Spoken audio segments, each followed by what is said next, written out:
Hello student, आप सभी को ये पता होना चाहिए कि मौद्रिक नीति 2024-25 की है।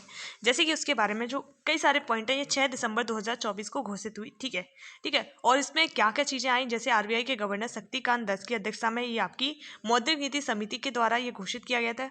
ठीक है। और ये 11वीं बार रेपो दर में कोई बदलाव नहीं हुआ, ये भी आपको याद रखना है। चल निधि समायोजन सुविधा के अंतर्गत नीतिगत जो रेपो दर है वो आपकी 6.50% है। और आरबीआई ने जो सीआरआर घटाकर कितना कर दिया है, 4% आपका सीआरआर कर दिया गया है। स्थायी जमा सुविधा दर है वो आपका कितना है, 6.25% है। सीमांत स्थायी सुविधा दर है वो 6.75% है। और बैंक दर 6.75% है, यानी सीमांत स्थायी सुविधा दर और बैंक दर दोनों आपकी सेम है।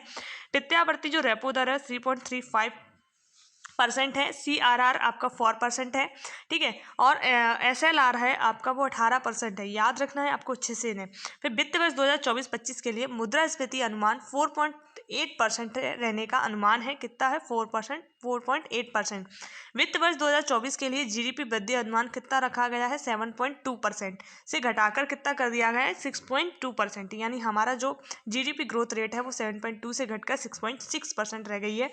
अन्य निर्णय क्या लिया गया, डिजिटल धोखाधड़ी से निपटने के लिए मुले हुंटर एआई की शुरुआत की गई थी।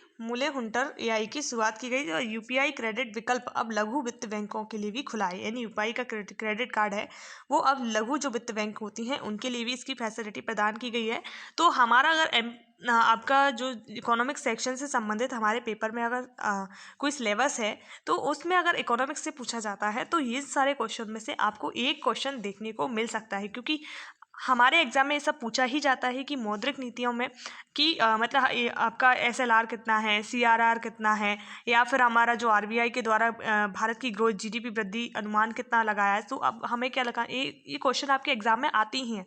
तो इन सभी को हमें कंप्लीट करना है और इसका आप स्क्रीनशॉट ले सकते हैं और स्क्रीनशॉट लेके इसको जब आपको टाइम मिले जब आप रिकॉल कर सकते हैं। ठीक है। अगर आपको मेरी मेहनत अच्छी लगी हो तो please like share and subscribe कीजिए। जय हिंद, जय भारत।